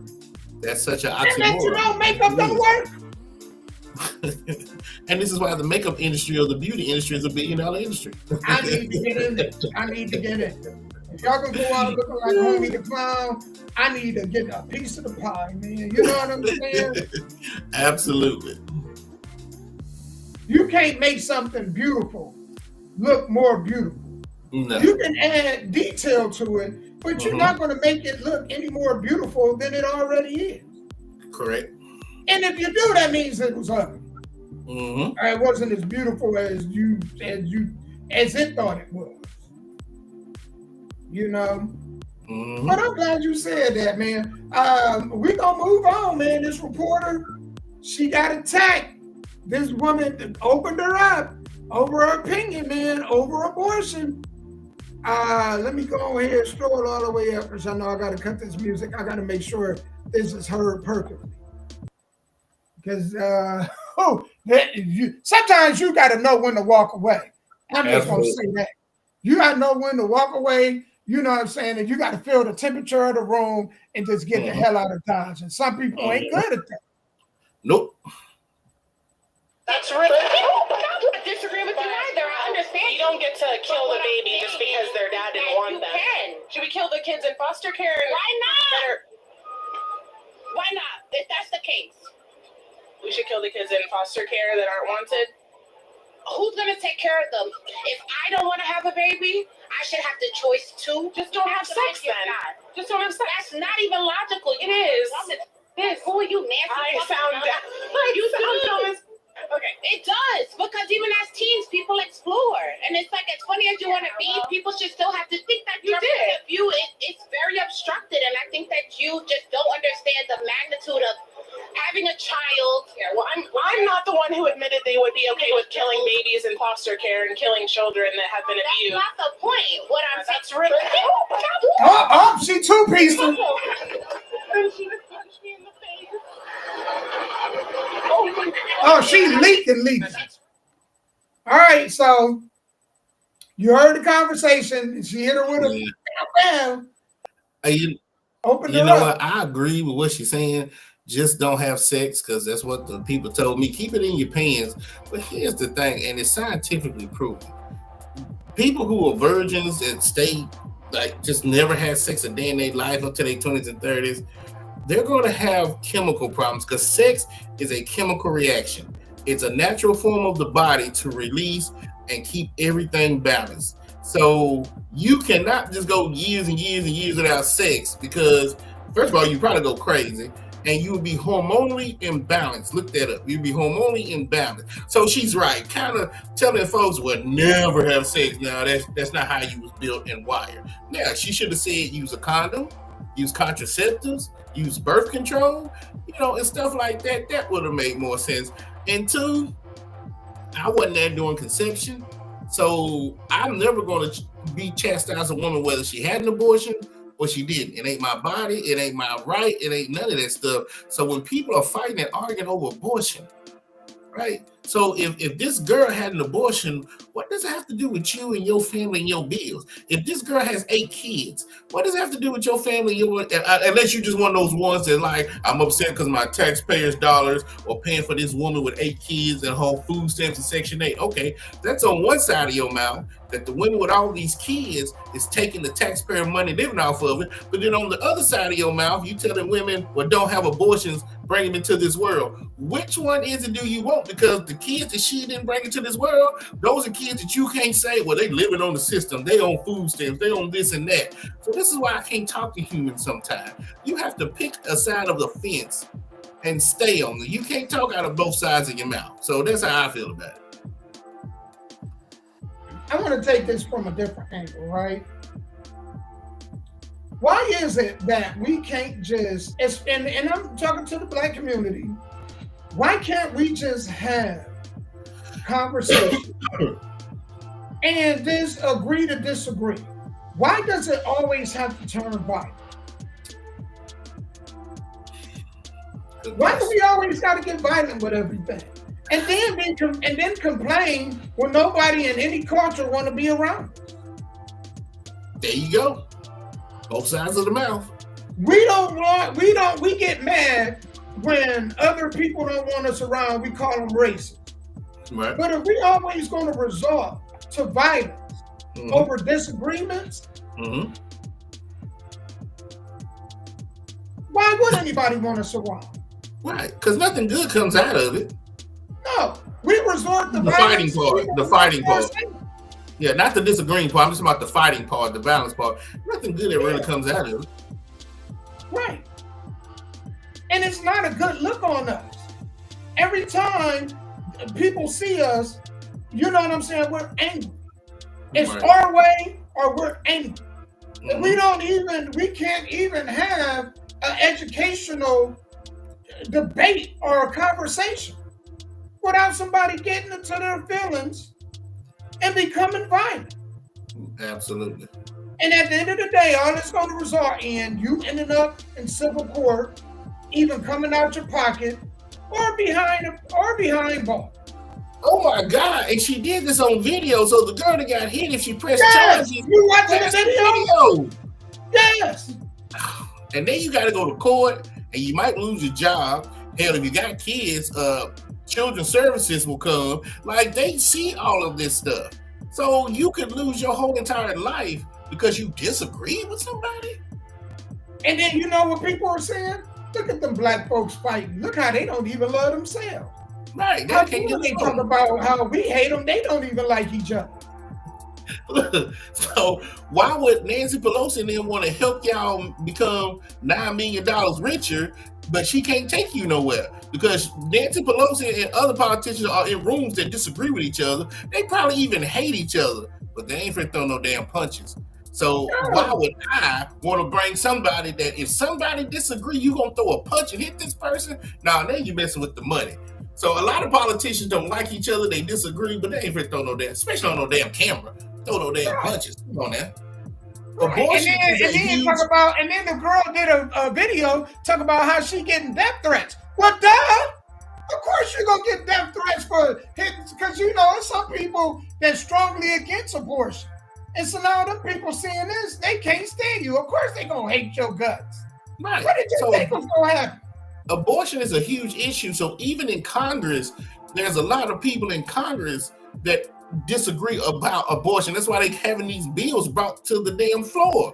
But they not gonna sit there and throw a punch. They might talk crazy to each other, but they not gonna throw a punch and hit somebody. Come on now. Think about Will Smith and Chris Rock. You see what happened with his career? Throwing a damn punch because he said something about Jada and her alopecia. You see what happened? Come on, and look what happened to Will. You see what he just dropped the album. His album didn't even make the top 200 chart. I didn't know that. Now I gotta go listen to it, but I didn't know that. Well, I mean, some people ain't even gonna give it a try because man, they took such offense to that it had more of an effect on Will than it did Chris. Because not only did Chris get millions off of that, Mm-hmm. not only from he did a special that made him money, financially, legally, he got money off of it. And then, man, people not going to look at Will Smith the way that they looked at him. It don't matter what he do. It's some people that's going to always hold that against him. Right. And you know what? Even with Chris Rock, there will always be people like, yeah, you rich, but you got beat up. Okay, fine. But with Will Smith, what I hate about it is he was a good representative of black people. Right? That's why Will Smith was able to walk into doors, make these $1 million deals, do all this stuff with these rich white folks, because he was a good representative of black people. You went up there and slapped that man like, damn, even Will Smith is hood? We can't do deals with no black person. You know what I'm saying? Like, this is what they're thinking. And when you did that, you hurt, hell, probably people like me and Damo, you probably hurt us, because now these white folks are like, if Will Smith will go slap somebody, what would Sky Black and Damo do if they disagreed with a white person in a business room? They be like, I don't want them around. I don't even want the trouble. And I can see it in people's eyes. I can see it in their eyes when I'm dealing with a lot of them. I can see it in their eyes. And I understand it though. Yeah. So that's the part that hurt me to the core is when he could have pulled Chris Rock to the side after the show. Chris Rock would have apologized to Jada, even though he would have went the next day on camera and apologized. But to do that on the biggest stage, oh my Lord. Especially when you sat there and let her cheat on you and then interview you about it, about your son's friend sleeping in the same bed with her. I mean, he clapped them cheeks in your bed. Man, you smacked the wrong person, brother. You hit the wrong dude. As a matter of fact, man, shit, I don't even know if I could defend her after that. That's the biggest form of disrespect, to cheat on you, then interview you. You know what I'm saying? And but what did you think about me sucking his dick? You know what I'm saying? Ain't no way. Hey, man, it goes to show you the power of money, man. You're right. The average person would have walked away, but them two being a power couple, having all this money and clout, so he just overlooked it, man. He ate that spaghetti. He shouldn't have ever ate that spaghetti. She put some of that sauce, that bread. You know what I'm talking about? Yeah, I know you're talking about it. You put a wood on him. Ain't no real ketchup in that spaghetti. Hell yeah. Hey, this next one, man, I love this girl's way of thinking. Gotta cut the music for a minute, y'all. I love this one, and this is the last one. This has been an awesome show. Sky, I've had so much fun today, dude. Yeah, this is what I missed last week. Absolutely. So soft and scared to say what it really is. But, baby, y'all. But I don't want my husband to just work and pay bills. I don't want him to not have a hobby. I don't want him to not have healthy mental health. I don't want him to not have savings. I don't want him to work and slave all day, every day to take care of my bills, our bills, and me just sit there and not contribute anything. This is coming from a young lady who has never been married. I don't have any kids. I have a dog. I'm fully educated, pay my own bills right now, and it is difficult. I have a great career, and it is difficult. So when I think of getting married and building with someone or coming together and bringing our assets together, I could never lay in my bed knowing that my husband has no life and no freedom and maybe no peace because all he does is work and pay bills so that I can enjoy, as if he doesn't deserve to enjoy. I truly want a partnership. See, I couldn't cook it. Man, she ain't gonna be on the market long. Somebody gonna snatch her up quick. Absolutely. I like that way of thinking. Her heart is in the right place. And she cute You know, too. I couldn't. Me personally, I don't think it would work for me because just the way I was raised. I was raised that way to be the provider, the protector, and if that means you got to work 12 jobs, that's just what you got to do. Now, if your wife or girlfriend wants to work too, that's fine. It's just more money coming in the household. But yeah, nowadays she is right. To y'all younger men, you need a balance between family, work, friends, vacations. You really do for your mental health. My it's over for me because that ain't how I came up to this world. I won't go into the grave with what conservatism that I was taught coming into this world.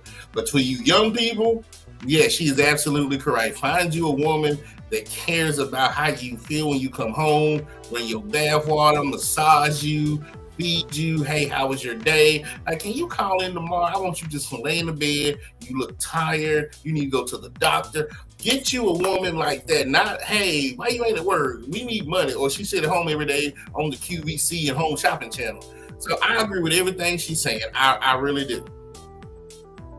Man, that's the kind of woman that if you was to lose your job, what do I need to do to step up? Man, what? Woo! You know what? Woo, Baby, yes. you've been working real hard. It's your birthday. I want to take you on vacation. Absolutely. That's that kind of woman. You know, you come in, man, here go a sandwich and you know, here go an alcoholic beverage. Kick your shoes off. You know, hey kids, I need y'all to leave the room. Here go the remote. You see what I'm saying? That's a woman, that's what I was talking about as a woman that prioritizes others' happiness above her own. That is the perfect example. And all it makes me want to do is just right. And all it makes me want to do is just make her more happy. The more she's trying to make me happy, the more I'm trying to make her happy. It's like a race. It's like, you do this for me. What can I do for you? I really want to make her happy. Absolutely. I really want to go ahead and go 200 for her. Yeah. Absolutely. That kind of women that dudes want to really go ham. Right. They want to go ham. There are women that do stuff like that, but they have an ulterior motive. See, that's what you got to be careful of. Are they really doing it because they care, or they doing it so at the end of the day they can throw it up in your face, or, well, remember I did this and I bring more to the table, and so you got to be careful of that. But you know the difference, though. It's easy to be able to differentiate between those two kind of women. Because the one woman that you're speaking of, she gonna do it for everybody to see it. It got to be plastered all over social media. She got to take video of everything. This woman is a woman that only you and her. Absolutely. It's not, and unless you say something, people don't even know. Absolutely. Absolutely. You right. Man, it was good to end the show off with that, man. Nas was like, Will Smith is still rich and his movie did well, The Bad Boy for Life. Or not, Ride or Die. It probably did, but we were just talking about his music career. I ain't saying Will Smith will but ever that's go what we're broke. talking about, Nas. We sell out for money. Right. I'm not saying Will will ever go broke. That's why the black community never will grow. We sell out as long as we get money. It ain't about our character or stuff anymore. You know what I'm saying? We will sell out for money and then wonder why we are at the bottom of all communities. Because it's easy to sell our souls. Just like we talk about them bags. It's easy for them to take a $200 bag, sell it to us for $30,000, and us buy it for that amount and then rub it up in each other's face. I got this $30,000, really $200 bag, and you don't. Absolutely. That's all I'm thinking is you just $30,000 in the hole. That's what I'm thinking. And it's a paid off bag. Well, we don't even It's a paid off bag. We don't even You didn't even finance the bag. You paid it off, and I'm thinking, well, you own it, but you still $30,000 in the hole. You know what I'm saying? Like people who buy these and they don't even know it. You know what's right? A lot of them didn't even know it. You know what I'm saying? A lot of us didn't even know. You know, so instead of bringing that money together like y'all did for this dude, Carmelo Anthony, and then really build something positive, we only bring money together for dumb shit. We don't bring it together. We just proved that we could put our Black Lives Matter. Think of all that money that we donated to that. But we can't donate it to our own communities. We don't really like our own community. We're not really about community. We just emotional creatures, man. You're right. Whole community says.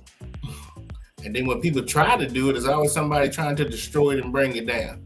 Because it wasn't their idea, or it ain't going the way they wanted it to go. Right. Or I'm just like, man, okay, well, whatever. Continue to be in the rat race. Every man for himself. Right, absolutely. But yeah, I never said Will would go broke. His music just wasn't selling. He'd still be a huge movie star. But, he's never going broke. It's just his character at that time, a couple of years ago, I think it just hurted what people are trying to do of color sometimes. Not in a racial way. Yeah, because it is a black dude running the show. Right. So think about this.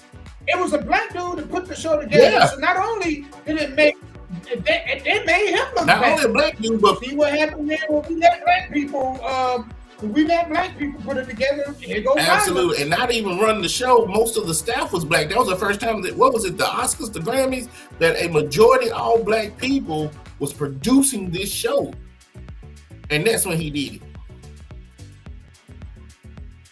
Because if it was all white people, I don't think he probably would have slapped Chris in public. He wouldn't even got on stage without. But since it was all black, it's like, screw them, clack clack. You know what I'm saying? Like, dang, Will, that's crazy. But yeah, y'all. If it was a white dude running that show, Will Smith would be blackmailed. He'd be blackballed. Really? If it was a white dude running that, the only reason why he's not blackballed is because it was a black dude running the show. The only reason. Because now they looking at it like, well, we let the N words. This is what happened when we put them in charge. Absolutely, man. Absolutely. He just proved their point. That's it. You know, you still have the what's his name, Tyler Perry's of the world, and probably the Oprahs and stuff like that. But hell, he probably made them look bad too, slapping that man like that. Who knows? Because then it's just like, if these people don't get their way, if they will hit another black man, you being white, what will they do to you? You know what I'm saying? So yeah, or whatever, Korean, Asian, like if they're fighting amongst each other, you don't mean nothing at all. So yeah, it was just a bad look. So I always say, when you go out here, you don't just represent yourself. You represent really. That's why I talk about when they be like, why you dress up the way you do? Because I'm not just representing me. The way I dress it may change the way that a person look at all black folks. Oh, I ain't know black folks dress like that. I'm not just representing me. I'm representing my family, my kids, my community. We represent each other. And we don't get that. No, we do that. So when we do stuff, we make each other look either good or bad. Hey, next show, this I just found this out this morning, but next show, Shannon Sharp's being sued for $50 million for alleged rape. So I don't know if you want to talk about that next show or not. Talk about that next week. Like, but you can't win for losing, bud. But that's why I never wanted to get to that stage, because when you start telling people how much I'm worth and how much money I'm getting, man, come on, everybody's coming for you. Everybody is coming for you. You got too much money. That's why it's better. And all it takes is for this girl, which happened a long time ago, to have consensual sex with you, and you're much bigger than her, so she could throw that out there. And I said no by the third pump, and he kept going. So that's right. So y'all do know, if you inside of a woman and you 10 pumps deep, by that 11 pumps she say no and you do 12, that's right. So y'all people out here with a lot to lose, be careful on what you're doing. Find that peace that we Man, talked that's well about. said, Find that man. woman that's going to give you that peace. I was looking at a YouTube short, and he was asking this rich guy. He asked him a lot of questions, but the thing that stuck out to me, he said, "What advice would you give people?" He said, "These are the zip codes you should stay away from. Negative people.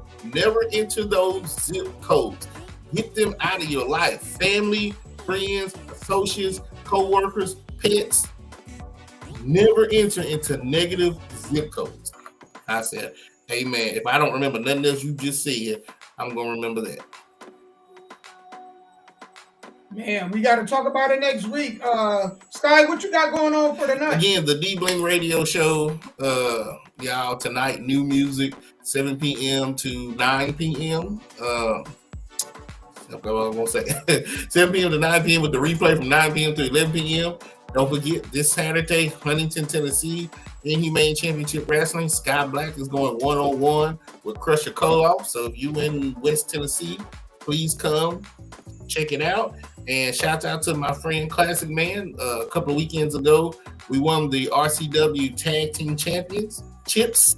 And so May 10th, we will be defending them. So those people that are in Illinois, wherever you are, come to Sims May 10th to watch us defend our titles. Shouts out to Mike Cobb from No Limit Pro and JDV, who's up there now.